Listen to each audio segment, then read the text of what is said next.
moi j'avais une question aussi au droit au logement. Quel visage un peu ces personnes, ces citoyens que vous soutenez qui sont privés de logement? Voilà, c'est aussi une question humaine et une question technique. Parce que quand on parle de logement, on rentre souvent dans une technicité, dans des filières, c'est-à-dire toi tu gagnes tant, alors toi tu viens de tel problème, donc on va plutôt aller vers telle solution. Donc on a tendance souvent à compartimenter les solutions. Bonjour à toutes et à tous. Moi, je suis du DAL Droit au logement. On est une association qui a pour but de défendre et d'organiser les mal logés, les sans-logis, les locataires. Voilà, pour l'accès justement au logement et le maintien dans un logement accessible et décent. Par rapport à la question de l'accès au logement, voilà, la première chose peut-être à dire, c'est que la majorité des logements donc dans le privé sont complètement inaccessibles pour une bonne partie des gens, particulièrement ici en Île-de-France. Moi, je suis de Saint-Denis. Donc on voit pas mal dans toutes les zones tendues, le parc privé est inaccessible pour les gens qui n'ont pas suffisamment de garanties, suffisamment de revenus, etc. Et malheureusement, comme l'a dit, ça l'est aussi de plus en plus au niveau du parc social. C'est-à-dire que sur les logements sociaux qui sont construits aujourd'hui, et ça c'est important de le dire, déjà, il n'y a pas assez de logements sociaux par rapport à la demande qu'il y a de logements sociaux par rapport aux besoins qu'il y a en logements sociaux, il n'y en a pas assez. Et ensuite, même ceux qui sortent, déjà souvent sont de fait de leur catégorie inaccessibles, parce que c'est les catégories de logements sociaux qui sont les plus chères et qui ne sont pas accessibles, et même les catégories de logements sociaux les plus accessibles qui sont construits aujourd'hui restent par exemple en Île-de-France autour de 7 € le mètre carré pour ceux qui sont construits aujourd'hui. 7 € le mètre carré, ça veut dire plus de 600 € pour un 60 mètres carrés. C'est quelque chose qui est inaccessible quand on est aux minima sociaux, quand on est avec un petit salaire, on ne peut pas accéder à ces logements, et donc comme tu l'as dit, on se fait recaler, soit on n'est pas, soit on ne reçoit pas de proposition, soit si on reçoit une proposition, on se fait recaler en commission d'attribution parce que les ressources ne suffisent pas.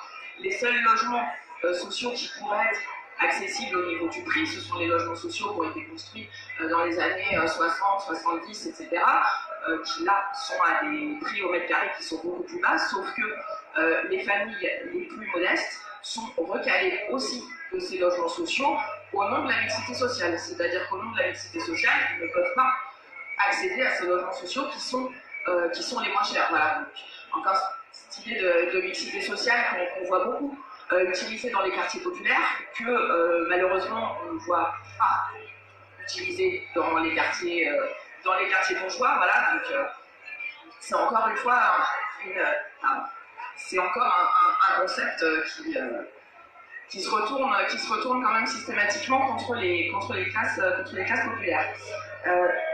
Sur le logement social aussi, quand même une chose importante sur l'accès au logement social, etc., c'est que les réformes en cours, et on a été plusieurs à se mobiliser contre la réforme des APL, c'est évidemment quelque chose qui ne va pas et qui n'améliore pas la situation, puisque avec le RLS et les APL qui en gros faisaient que dans le logement social, pour les familles qui touchent les APL, il y a 60 € de moins sur les APL qui sont compensés par les bailleurs, qui évidemment ne poussent pas les bailleurs à choisir les ménages les plus modestes dans leur parc. Voilà. Donc face à ça, les familles, on voit dans les familles et les personnes qu'on défend au DAL, les familles et les personnes qui ont fait des demandes HLM, qui sont en attente, qui ont été reconnues prioritaires à l'eau, qui ont fait tout ce qu'il fallait exactement bien dans les clous, etc., et qui n'ont toujours pas de proposition, qui ne peuvent toujours pas se loger, se retrouvent soit à la rue, soit à l'hôtel quand ils arrivent à avoir accès aux dispositifs d'hébergement, parce que aussi les dispositifs d'hébergement sont surchargés, soit hébergés chez des proches dans des conditions compliquées, soit victimes de marchands de sommeil dans des logements insalubres. Et voilà, ça c'est la situation actuelle, l'évolution Voilà, l'évolution est assez dramatique. J'ai parlé de la réforme des APL, mais il y a d'autres choses. Ce qu'on constate dans les quartiers populaires en général, c'est vraiment un phénomène d'épuration sociale. C'est-à-dire que les quartiers, que ce soit les quartiers HLM ou les quartiers de centre-ville populaires, les quartiers donc, de logements privés mais populaires, sont petit à petit chassés de leurs habitants. C'est-à-dire que ce qu'on constate malheureusement, c'est que les dispositifs qui sont mis en place souvent pour lutter contre l'habitat insalubre, etc., qui est un vrai problème et qui est quelque chose contre lequel il faut lutter, malheureusement ça se retourne contre les habitants, parce que quand on est habitant d'un logement insalubre, quand on est victime d'un marchand de sommeil, on va avoir une fois, deux fois, trois fois les services qui sont censés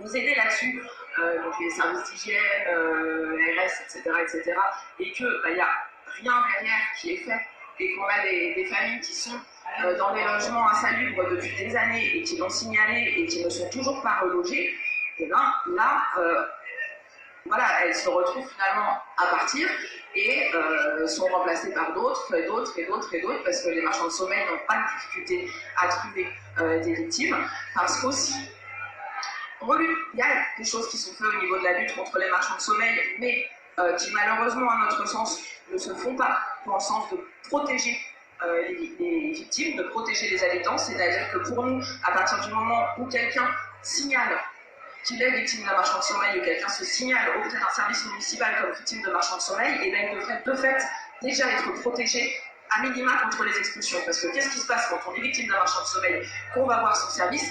Le marchand de sommeil est au courant.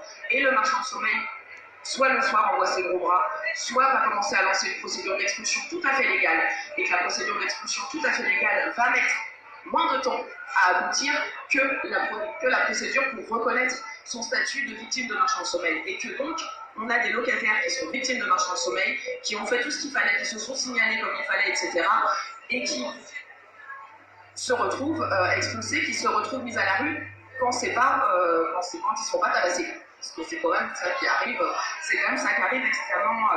extrêmement souvent. Voilà, alors ensuite, sur aussi ces questions d'épuration sociale, on voit aussi dans les quartiers HLM avec l'ANRU, donc l'agence de rénovation urbaine. Nous, ce qu'on constate avec les programmes de rénovation urbaine tels qu'ils sont menés actuellement, c'est que généralement, ça conduit à la démolition de logements sociaux qui, certes, souvent ne sont pas en bon état, ne sont pas suffisamment entretenus, mais pour lesquels, justement, il faudrait mieux les entretenir régulièrement, il faudrait mieux les réhabiliter plutôt que les démolir. Parce qu'un logement social démoli, ça fait des logements sociaux en moins pour les gens. Même si l'offre est reconstruite, on sait très bien qu'elle n'est pas reconstruite dans les mêmes conditions, on sait très bien qu'elle n'est pas reconstruite au même prix de loyer, on sait très bien aussi qu'au niveau des nombres de pièces, etc., ça n'est pas la même chose. Et quand on démolit un logement social à 3 € le mètre carré, un 5 pièces à 3 € le mètre carré, pour construire un studio à 8 € le mètre carré au mieux, eh ben, on supprime des logements sociaux pour les familles qui auraient besoin de logements sociaux. Donc voilà, donc par rapport à ça, je suis un peu. Alors voilà, juste par rapport à ça, nous au niveau des choses qu'on constate malheureusement aussi quand même, c'est que dans la situation des victimes de marchands de sommeil, dans la situation des victimes d'incendie aussi, c'est intéressant qu'il y ait l'exemple de la rue des Postes qui a été cité, il y en a d'autres, sous Saint-Denis, 39 Gabriel Berry ou autres immeubles qu'on a défendus dont on a défendu les habitants au niveau du NAL. Ce qu'on constate, c'est que malheureusement, s'il n'y a pas une mobilisation des habitants, les choses ne sont pas faites spontanément. C'est-à-dire que spontanément, les gens qui sont victimes d'un incendie, après avoir été victimes d'un marchand de sommeil, se retrouvent mis à la rue, que ça soit suite à un incendie ou que ça soit suite à une évacuation parce que l'immeuble était dangereux ou que ça soit expulsé parce que la procédure ne s'est pas faite pour les faire reconnaître victimes de marchands de sommeil, mais que par contre la procédure d'expulsion a été beaucoup plus rapide. Et ben les gens se retrouvent à la rue sans aucune solution, sans même des solutions d'hébergement. Et c'est uniquement quand les gens s'organisent, malheureusement, quand les gens s'organisent, quand les gens luttent ensemble, quand les gens revendiquent leurs droits, qu'il y a des choses qui sont faites et qu'on obtient que ces familles soient relogées. Voilà. Donc par rapport à ça, la mobilisation des habitants est indispensable. Après, il y a quand même énormément de choses aussi qui devraient être faite. Et voilà, cette année, c'est l'année des municipales, donc le logement, ça concerne enfin. Le maire a quand même encore beaucoup de pouvoir en matière de logement, et nous là-dessus on a des demandes extrêmement concrètes par rapport à ça, à la fois des mesures d'urgence pour le respect des droits des sans-logis, donc d'arrêter anti-expulsion, d'arrêter de réquisition, etc. Comme ça a pu être fait et comme ça doit être fait systématiquement, mais aussi des mesures contre le logement cher pour les locataires et les mal logés, des mesures de protection des locataires de logements indignes en général, aussi des mesures pour bloquer la spéculation immobilière. On ne dit juste pas quand même que le maire a le pouvoir aussi de donner des permis de construire, et que donc le maire a un rôle important aussi dans le choix sur tout ce qui concerne l'urbanisme dans sa ville, c'est-à-dire que c'est le maire qui décide ou pas de donner des permis de construire, et qui donc peut avoir un droit de regard sur ce qui est construit et plus généralement d'entretien des logements. Merci Marie, tout à fait. En fait, c'est là où je voulais en venir. La politique du logement, le programme local de l'habitat, c'est un document d'urbanisme. Il est établi par des élus qui siègent au conseil municipal, au conseil territorial, à la communauté de communes. Donc, ils sont élus. Donc, en pesant sur vos élus, pendant les enquêtes publiques, les citoyens peuvent reprendre un peu la part, reprendre un peu le pouvoir de ce que c'est que cet habitat, comment on habite finalement, ce que c'est que cette mixité sociale, parce que c'est un vieux problème. En fait, vous faites aussi les 100 ans de la loi Cornudet. C'est une des premières lois d'urbanisme qui a obligé les villes à faire, ou plus de 10 000 habitants, à faire des plans d'embellissement, d'aménagement. Parce qu'il y a 100 ans, il y avait aussi ces enjeux d'amélioration de l'habitat. Les premiers services d'hygiène ont été créés à peu près il y a 100 ans, mais ils n'existent pas partout. Donc la mobilisation, elle est importante. On la retrouve dans ce qui a été acté par la loi Elan. Alors, la loi Elan, on s'est beaucoup battu collectivement contre finalement la fragilisation du monde HLM, parce qu'il y a une grande partie de la loi Elan qui incite les bailleurs sociaux à renouveler leur parc beaucoup plus rapidement. Et qui dit renouveler dit aussi vente. Mais il y a aussi des locataires sociaux qui veulent devenir propriétaires pour s'assurer une retraite, pour être en sécurité. Mais est-ce que ça ne va pas fabriquer, est-ce qu'il n'y a pas un risque que ça fabrique des copropriétés dégradées à terme? On le voit dans ce département de Seine-Saint-Denis, à Clichy-sous-Bois, la plus grande opération qui coûte des centaines de millions d'euros à l'État, donc à nous tous, c'est reprendre en main des copropriétés qui sont dégradées. À Grigny 2, dans l'Essonne, c'est également le cas.